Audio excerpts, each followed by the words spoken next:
All rise, veuillez vous lever. The trial of William Samoei Ruto and Joshua Arap Sang continued from 17th to 20th September with the first prosecution witness testimony. The witness, using the pseudonym P-0536, testified under protection measures including face pixelation and voice distortion. Presiding Judge, Judge Chile Eboe-Osuji, issued a special reminder to the public related to protected witnesses' testimonies. He reminded the public that it is an offense against the administration of justice to reveal the identity of a protected witness, to influence a witness, or to retaliate against a witness for giving testimony at the court. Such conduct may also amount to contempt of court. The chamber therefore reminds everyone inside the courtroom, in the public gallery, in Kenya, and anywhere in the world, to do nothing that would reveal or attempt to reveal the identity of a protected witness. The reason for such conduct is immaterial. So too, the manner of gaining access to, or arriving at, or gleaning such information.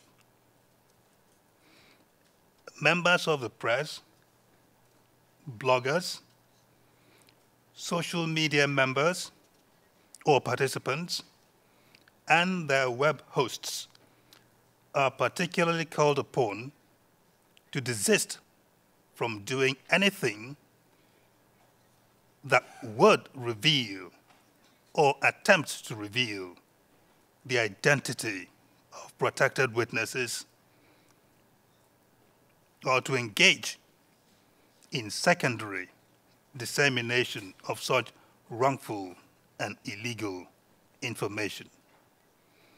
Such conducts will be investigated and the culprits will be prosecuted. During open session, witness P-0536 said that violence erupted shortly after elections in the area where she lived.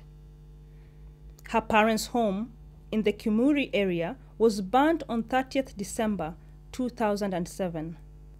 She said people were frightened, so they found refuge in Kiambaa Church in the early morning of 1st January 2008. There were many people in the church, mostly women and children.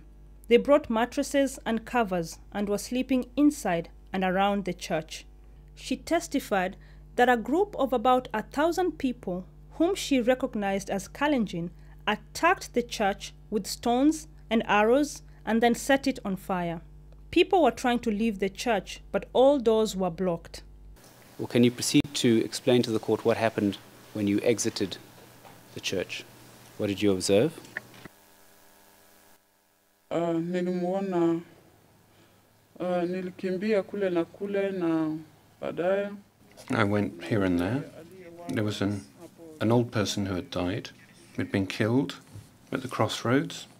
Ni vigumu kuelezea, lakini nitaelezea juu ni mama namjua na ni uchungu. It's difficult to tell because this was a woman who I know. She was taken by her legs, one leg on one side, another on the other side. She was raped, and afterwards when I saw that she had been raped, I was surprised, and sometime afterwards we called the notable person. That person was struck with an axe, and I just lost it, basically. In the document containing charges, the prosecutor alleges that the Kenya Kiambaa Assembly of God Church was attacked and burnt on 1st January 2008. Between 17 and 35 men, women, children, elderly, and disabled persons who were either trapped inside the church or attempting to flee were killed. Mr. Ruto and Mr. Sang are accused of crimes against humanity, murder, deportation, or forcible transfer of population and persecution allegedly committed in Kenya in the context of the 2007-2008 post-election violence. Witness P-0536 testimony continued in private session upon a decision by Trial Chamber 5A, composed of presiding judge, Judge Chile Eboe-Osuji, Judge Olga Herrera Carbuccia, and Judge Robert Fremr. Presiding judge, Judge Chile Eboe-Osuji, explained that a private session is not a secret session, that the accused and their counsel will be fully privy to all aspects of the witness testimony, and that the transcripts of public parts will be released later. The need to move her testimony into private session was necessitated by what was a clear and deliberate effort to intimidate this witness, a veritable psychological attack against the witness, comprising attempts to expose her identity,